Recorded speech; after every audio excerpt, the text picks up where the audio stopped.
नमस्ते। आज का मेरा टॉपिक है एंगल्स। आज मैं बताऊंगी आपको टाइप्स ऑफ एंगल्स, किस एंगल की वैल्यू कितनी होती है, उसकी वैल्यू के अकॉर्डिंग हम उस एंगल को क्या कहते हैं। आइए हम इस टॉपिक को स्टार्ट करते हैं। आज का जो मेरा टॉपिक है वो है टाइप्स ऑफ एंगल्स। क्या है? Types of angles.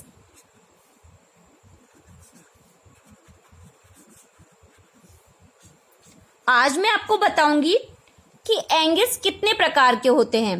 एंगल होता क्या है? दो रेखाओं के बीच या दो लाइनों के बीच जो डिस्टेंस कवर अप होता है या उनके बीच जो दूरी होती है या जो स्पेस होता है उसको हम कहते हैं एंगल। पहला ये देखिए, एक लाइन है।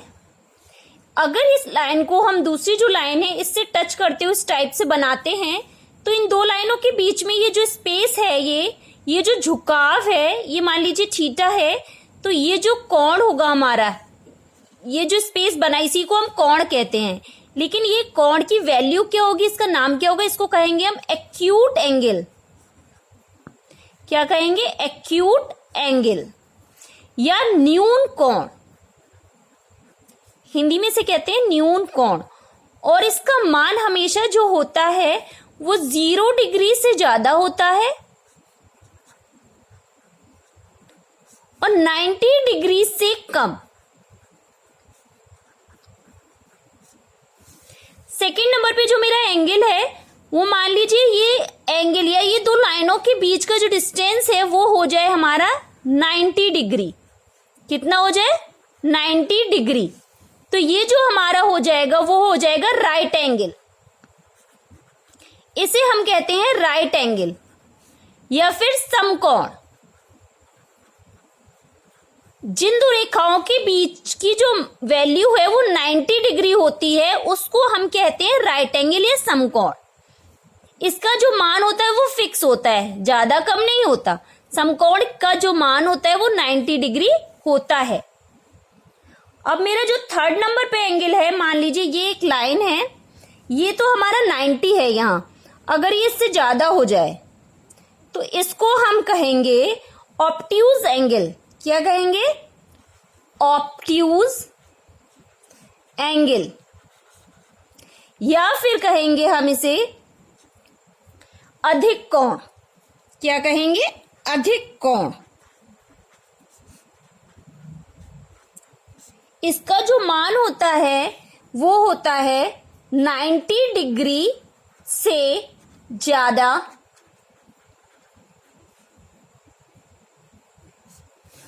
और 180 डिग्री से कम।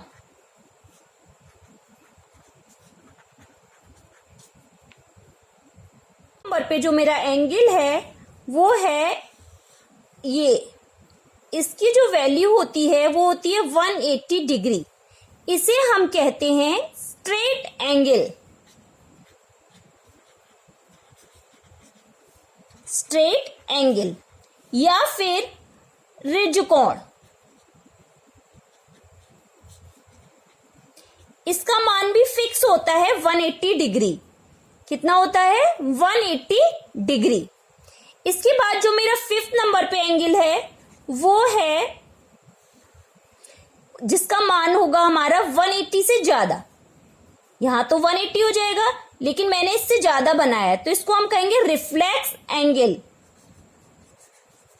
क्या कहेंगे? रिफ्लेक्स एंगल या फिर इसको हम कहते हैं वृहत कोण।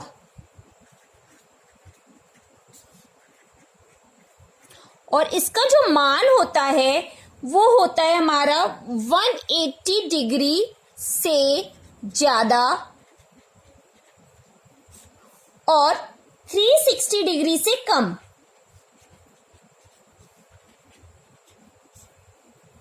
नंबर पे जो मेरा एंगल है वो है मेरा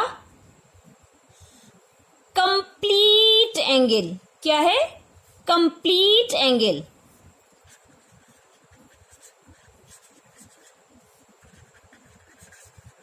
इसकी जो वैल्यू होती है या इस एंगल का जो मान होता है वो होता है 360 डिग्री, क्योंकि ये जो हमारा पूरा जो राउंड है इसको हम कहते हैं कंप्लीट एंगल और ये हमारा होता है 360 डिग्री का।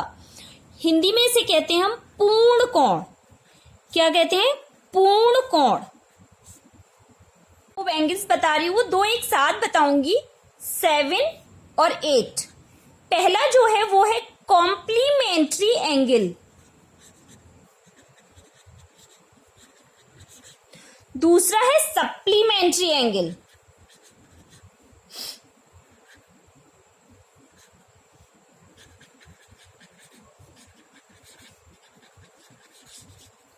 कॉम्प्लीमेंट्री और सप्लीमेंट्री एंगल, इसे हिंदी में कहते हैं पूरक कोण और इसे कहते हैं संपूरक।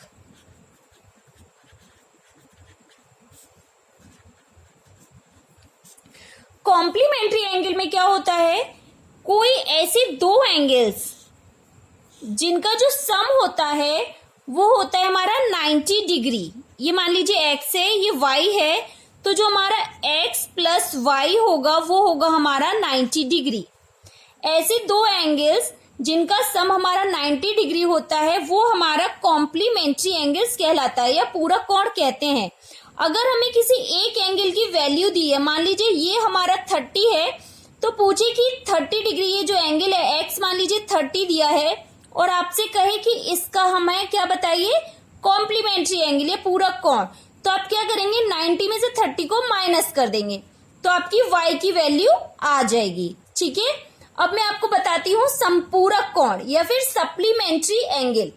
सप्लीमेंट्री एंगल में क्या होता है, ऐसे कोई दो कोण जिनका जो सम होता है वो हमारा कितना होता है, 180 डिग्री, यानी कि x प्लस वाई इज इक्वल्स टू क्या होना चाहिए, 180 डिग्री। तो ये हमारा क्या हो जाएगा, संपूरक कोण। ऐसे कोई दो एंगल जिनका सम क्या होता है, 180 डिग्री होता है, वो हमारा क्या कहलाता है, संपूरक कोण। आपको बता रही हूं, मान लीजिए ये कोई लाइन है, इन लाइनों के बीच में ये जो एंगल है वो x है और ये भी एंगल हमारा क्या होगा, x। ये एंगल हमारा मान लीजिए y है, तो ये जो एंगल है वो भी हमारा क्या होगा, y। ये जो इस टाइप के एंगल्स होते हैं जो आमने सामने के, जिसमें एंगल्स या कोण बराबर होते हैं, उन एंगल्स को हम कहते हैं वर्टिकली अपोजिट एंगल। ऐसे कोण जिसमें आमने सामने के कोण क्या होंगे, इक्वल होंगे, उसे हम कहते हैं वर्टिकली अपोजिट एंगल्स।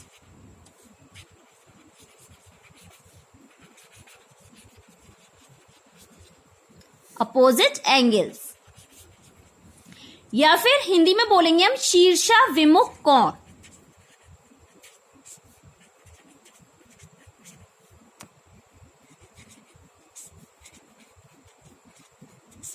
जिसमें x is equals to x, y is equals to y. मान लीजिए ये हमारा अगर 30 है तो ये एंगल भी हमारा 30 होगा, ये 60 है तो ये भी 60 होगा।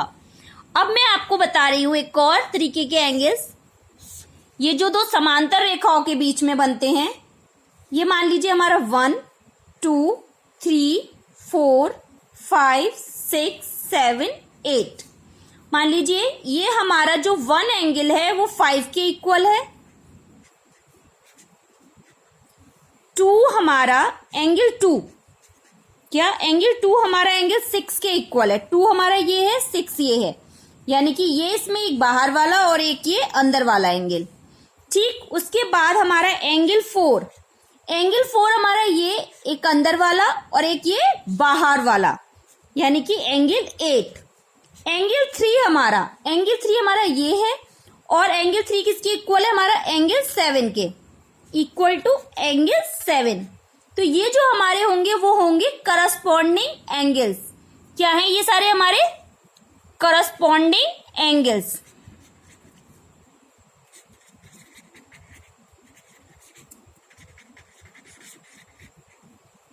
बता रही हूं वो है ऑल्टरनेट एंगल।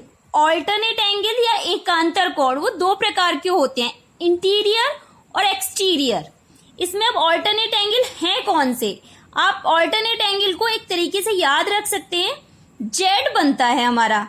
मान लीजिए 4 एंगल हमारा 6 के इक्वल है, 4 हमारा 6 के, तो ये देखिए जेड ऐसी तो बनता है, तो ये हमारा 4 जो है 6 के इक्वल हो गया, तो ये हमारा क्या है, ऑल्टरनेट एंगल।